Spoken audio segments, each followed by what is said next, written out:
내가 보리로다. 아멘. 오늘 91편 시편 말씀은 90편이 모세가 지은 시라고 알려져 있거든요. 그리고 91편은 정확하게 누가 되었다라고 썼다고라고 명확하게 나오진 않습니다. 어떤 사람들은 모세의 시편을 이어서 91편이 모세와 함께 했던 것이다라고 이야기하는 사람들도 있고, 그 히브리어로 이 성경이 원래 써 있는데 이거를 헬라어로 번역했던 70인역이라는 성경이 있어요. 가장 유명하게 거기서는 다윗의 시라고 알려져 있어서 여러 가지 분분한 설들이 있는 것은 사실입니다.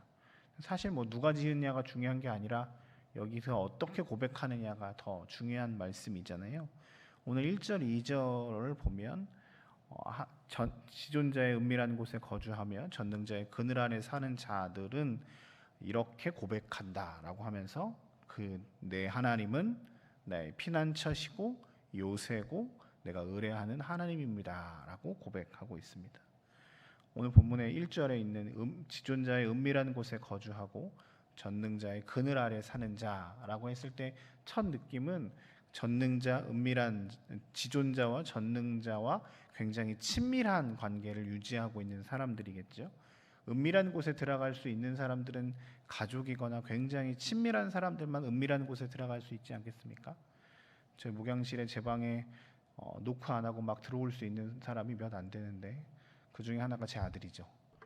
그 친구는 사방팔방 아무것도 다 천하무적이고 제 방에 와서 간식 먹고 이 가방 집어 던지고 나가고, 그래도 아무도 저만 뭐라고 그러는데도 제 뭐라고 하는 것에 전혀 개의치 않습니다.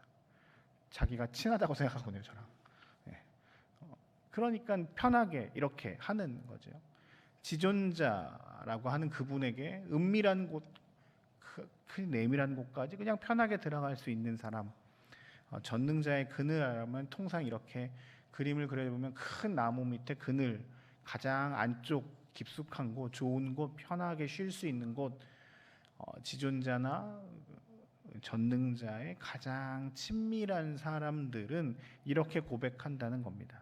2절에 보면 그는 나의 피난처시고 내 요새이시고 내가 의뢰하는 하나님입니다 라고 고백합니다. 하나님과 친밀한 사람, 하나님과 친밀한 교제를 갖는 사람들은 하나님을 나의 요새, 나의 피난처, 내 의뢰하는 하나님이라고 고백할 수 있다는 거죠. 이 91편 시편에서 첫 번째 우리가 고백하는 것은 우리가 하나님과 친밀한 자인가, 하나님과 교제하는 자인가를 묻고 계십니다. 하나님과 친밀하게 교제하고 늘 그와 동행하는 사람들은 하나님의 가장 깊숙한 은밀한 곳과 가장 편안한 곳에서 함께 쉬며 놀며 함께 할 수 있다. 그 상황이 3절, 4절, 5절, 6절, 7절, 8절에 있는 여러 가지 어려움들이 있다 할지라도 하나님과 당신이 친밀하다면 그것들이 아무런 문제가 되지 않는다라고 고백하고 있습니다. 그런데 그 3절에서 8절까지 나오는 여러 가지 어려움들이 뭐냐면 크게 몇 가지 나오는데요. 첫 번째는 전쟁이라고 하는 테마가 있습니다. 4절, 7절에 보면은 써 있는 단어들이 방패, 손방패 나오고요. 7절에 보면 1000명이 10,000명이 오른쪽에서, 그러니까 전쟁 상황 가운데 1000명이 왼쪽에 있고 10,000명이 오른쪽에 있고 전염병, 다시요. 4절에 방패, 손방패, 그리고 사실 2절에 있는 요새, 피난처도 전쟁 때 쓰이는 단어들 아니겠습니까? 지금도 그렇지만 이 시절에 전쟁이라고 하는 건 굉장히 생사에 오르락내리락하고 굉장히 위험한 상황, 어쩌면 인간이 맞이하지 않았으면 좋겠는 가장 최악의 상황들일 것입니다. 최악의 상황들 가운데서도 그들은 하나님과 친밀하게 교제하고 있는 사람들에게는 하나님께서 3절입니다. 그 모든 것에서 건져내실 것이다 라고 고백하고 있습니다. 우리에게 이런 은혜가 있었으면 좋겠습니다. 생명에 왔다 갔다 하는 그 모든 어려운 순간 가운데서, 그 가운데서도 하나님과 친밀한 교제를 나누는 사람, 하나님과 함께하는 사람들에게는 그 모든 것들 가운데 하나님께서 건지실 것인데, 그 사람들은 하나님이 나의 피난처시고 요새시고 내가 의뢰하는 하나님입니다 라고 고백하고 있다는 겁니다. 우리의 고백이 늘 어떤 상황 가운데서도 하나님이 나의 하나님이십니다. 나의 피난처 되시고 나의 요새 되십니다라고 고백하는 은혜가 있었으면 참 좋겠습니다. 또 하나 오늘 본문에 보면 3절에 새 사냥꾼의 올무에서와 심한 전염병에서 건지신다라고 표현하고 있습니다. 사냥꾼의 올무가 이렇게 짐승들을 잡기 위해 뭔가 이렇게 쳐놓는 거잖아요. 그래서 이게 짐승들이 들어가면 딱 잡힐 수 있는 올무인데, 이 올무로 무슨 사냥꾼이라고 하냐면 새 사냥꾼이라고 얘기합니다. 설치해 놓은 지 오래되어서 이렇게 막 하면은 부서지거나 할 수 있는 것이 아니라 새로운 것, 되게 튼튼한 것, 그러니까 완전 한번 걸리면 꼼짝할 수 없는 그 올무가 있다 할지라도, 그리고 심한 전염병, 우리도 전염병의 이 시기를 한번 지나잖아요, 코로나. 근데 이전 3000년 전에는 병에 걸리면 지금보다 훨씬 약도 치료도 없었으니까 그냥 다 죽는 것들이죠. 전쟁과 같은 위기의 상황들입니다.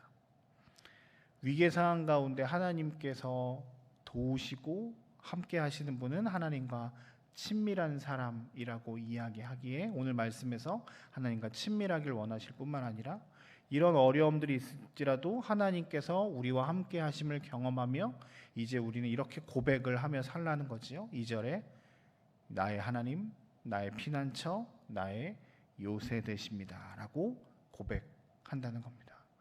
그래서 8절에 이렇게 우리는 말합니다. 오직 너는 똑똑히 보리니 악인들의 보응을 내가 보리로다. 하나님께서 이 모든 것 가운데 악인들과 선한 사람들을 구별하시고 악인들의 패망을, 보응을 우리 모두가 볼 것이라고 말합니다. 그러니 우리는 계속 1절에 나와 있는 것처럼 전능자의 그늘 아래 지존자의 은밀한 곳에 거하며 하나님을 하나님이라고 고백하며 살기를 원한다라고 하는 고백들이 시편 91편의 고백입니다. 오늘 이 말씀이 오늘 이 세상을 사는 우리에게도 믿음으로 고백하는 은혜가 있었으면 좋겠습니다. 먼저 기도하기는 여러분들의 삶에 오늘 3절 4절에 나와 있는 전쟁과 새 사냥꾼의 올무에서와 전염병에 같은 큰 위기가 있다 할지라도 하나님께서 여러분들을 구원하시고 건지시는 이런 놀라운 경험들을 충만하게 하심으로 말미암아 하나님을 하나님이라고 고백하는 은혜가 있었으면 참 좋겠습니다.